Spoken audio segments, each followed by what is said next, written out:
Depuis l'arrivée du coronavirus, les vraies et malheureusement les fausses informations circulent notamment sur les réseaux sociaux. Toute une série de fake news précédée généralement de la fameuse expression « un ami médecin m'a dit que ». On va essayer d'y voir plus clair avec vous, Dominique Dussat. Oui, alors la plupart de ces rumeurs concernent des aliments ou des recettes miracles, des bons plans censés freiner, voire neutraliser le virus.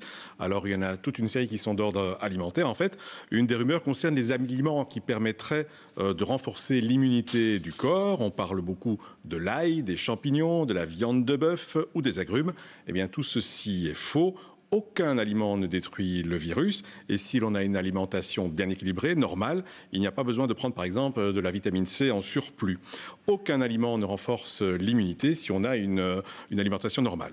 Autre rumeur, la sensibilité supposée du coronavirus à la chaleur. Alors celle-ci serait censée le détruire et donc boire des boissons très chaudes comme du thé brûlant ou du café brûlant permettrait de tuer le virus dans la gorge. C'est évidemment faux. On peut éventuellement se brûler mais guère plus. Et puis toujours côté boisson, des messages affirment que l'alcool fort détruirait le virus. C'est faux. Même chose pour la cocaïne. Et oui, préconisée par certains qui peut tout au plus tuer le patient mais pas le virus. Alors même chose pour les rumeurs. Voilà donc pour les rumeurs alimentaires.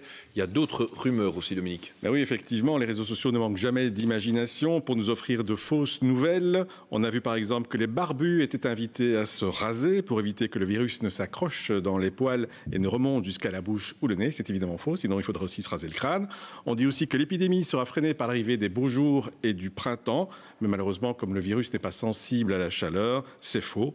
Autre fausse information, celle qui prétend qu'une longue exposition au soleil détruirait le coronavirus. Cela dit, les spécialistes nous indiquent qu'il ne faut pas négliger l'effet placebo, à savoir l'effet du pouvoir du cerveau sur le corps.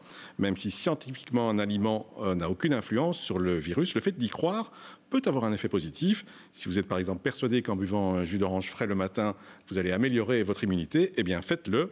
Même chose sur l'effet négatif du stress qui joue sur l'immunité. Et Dieu sait que du stress, on en a beaucoup pour le moment.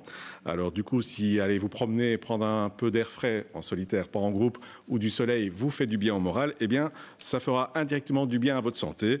Enfin, dernière rumeur à détruire, celle qui affirme que le gel hydroalcoolique provoquerait le cancer. C'est faux, même s'il faut toujours préférer l'eau et le savon lorsqu'on en a la possibilité.